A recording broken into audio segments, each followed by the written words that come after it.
Hi, welcome back to the small shed. I've just finished the second chair back off now of the pair. I've cut all of the pieces to size that I needed, and it's now just basically a kit of parts just being assembled. But before I get into doing much more, I'm going to treat all of the bits of the end grains and where the timbers have been cut and routed away with some preservative, because although the timber is treated, the actual timber treatment only tends to penetrate a very small amount. Even if it's vacuum treated, it doesn't go in very deep. So every time you cut it, you've got an exposed end of untreated timber, and the arms have had large chunks cut out of them to get the shaping, and they've had chunks cut off the ends and there. So all of that's going to be treated with preservative so that we give them a fair chance of surviving. Just got to put the arms back on to the to that one. The other one had the arms on, but I took them off just to transport it around. But we've now got two pairs of backs. Sorry, a pair of backs. So that's got on with that. I'll treat the timber and start to put the rest of it together and do some videos of that while we're doing it.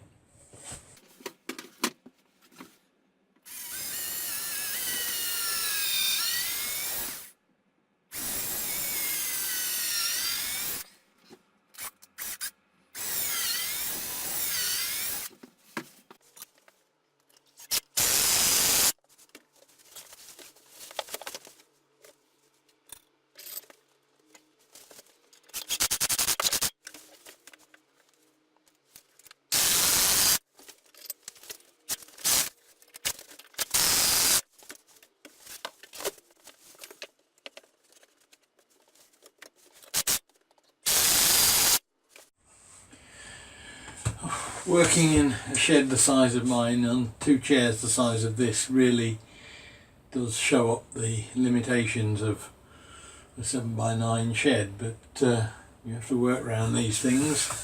But it's starting to take shape now. Just got the front rails to put in and then the seat slats, and we'll be there with the first one anyway.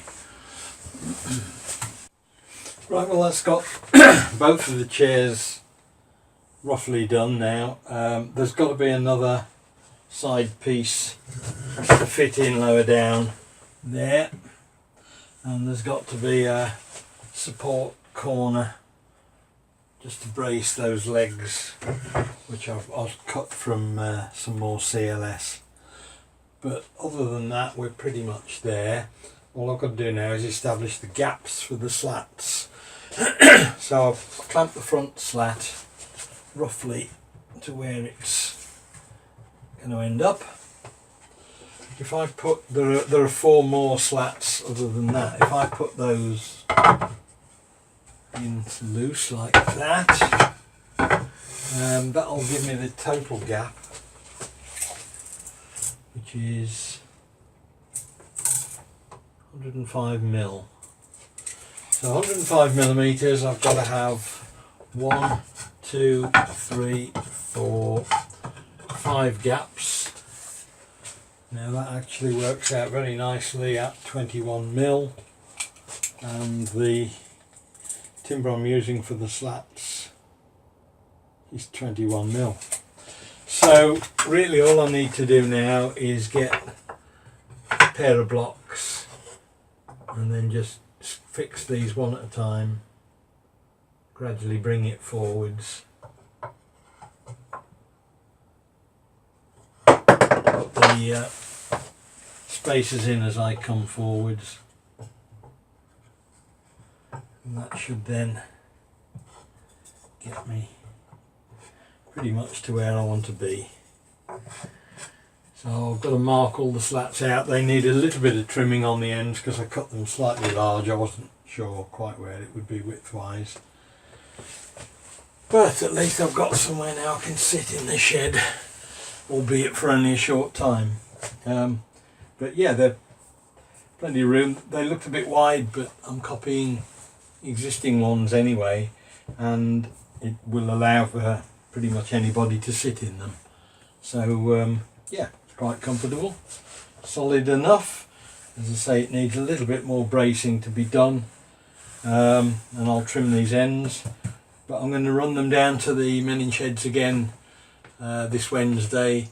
We've got a couple of people coming over from the care home itself, one of the residents that has donated us some tools.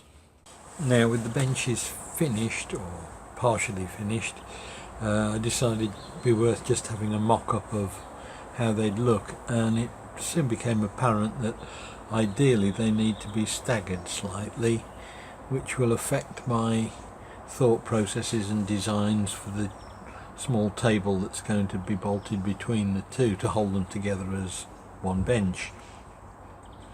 Now clearly that's now got to be a different design, so if you want to pop into the shed, we'll have a look and see what I've come up with. So if we take the two benches, that one facing that way and that one facing that way, I've gone for a lozenge shaped table between the two that will be roughly 300mm spacing between the chairs, and what that will do is allow me to put it as a normal bench with both chairs facing the same way, if they ever want to do that, and then that table will split in half, and it will then make a table between the two that's square. So that's what I've come up with. It's fairly simple. It's going to be just made out of a frame of CLS with 45-degree angles on it, cut to form the shape that I want. That will just be put in there, and then there'll be an angle piece cut with a runner like that. Now I just realised that when I have this arrangement of tables that will bolt together that way or that way, I get all sorts of conflicts with holes and sockets. I'm not drilling holes all the way through with bolts on the back, because they'll get lost and it doesn't really work as well. So I'm putting threaded inserts in with stainless steel bolts, and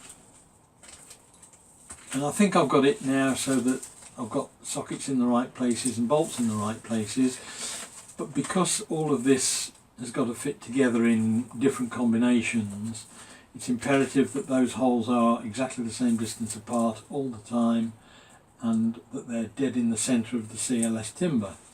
So I've just made a little jig, nothing fancy, it's a bit of CLS timber, got a centre line marked on it of two holes which are identically spaced either side.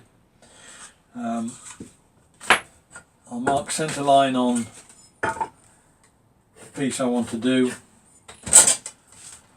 put it in the jig, make sure it's dead on there, drill two pilot holes. Now they should be exactly the same whatever I do. If I turn it through 180 degrees, put it back on the centre line, drill back through those holes, they should be exactly the same holes.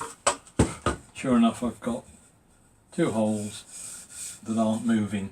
So that will enable me to do all sorts of things. I can use that jig now on the side rails of the chair, which are a different CLS, slightly smaller, but I can just slot that on the centre line, marked off, and then just drill through again, and then when I bolt the table to it, it'll level up at the top exactly the same.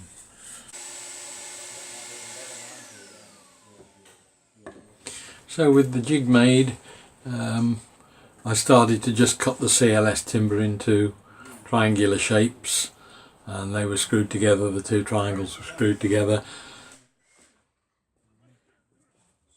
and then I used the jig to drill the holes in the relevant places and insert the screwed inserts in alternate holes. so that no matter what combination I had, they would screw together properly. That was done down at the Menin Sheds again, and from then on I got a bit of CLS timber, cut some of the scraps. I cut either the width or the breadth of the timber, cut about a 15mm slice off it to make slats for the top of the table, and these were glued on and pinned on to the two triangular tables. It probably took the best part of 2 hours just to get all the spacings right, so that no matter which way you put them round, they made sense with one another. So the benches were put together. First of all, I assembled the tables the lozenge shape way around and put the slats on, and then in the square position the slats were all lining through okay, and having tested that I went and put the whole bench together out on the car park, firstly in its love seat position with them slightly staggered, and you can see now the difference it gives in positioning, with the little table between for teas and coffees and things like that. And then we just put it back in its traditional fashion if they want it as a normal bench. So that's really as far as I'm going to take it at the moment now. The benches will be sanded at Menin Sheds when I get a chance to get that done, and then I'll run them up to Bromsgrove and do the finishing coats of stain to match the existing. It's probably going to be a week or two when that happens, and I expect I'll just put that in on one of the Saturday videos as just a little bit of an infill when we hand it back over to them. But I think it was a successful project. I've certainly enjoyed doing it. Hope you liked the video. If you did, please press like, subscribe if you haven't. Comments below if you've got any comments to make. I enjoy reading the comments as well. Thank you to all those who have subscribed so far. It's much appreciated, and I look forward to seeing you on the next one. Bye.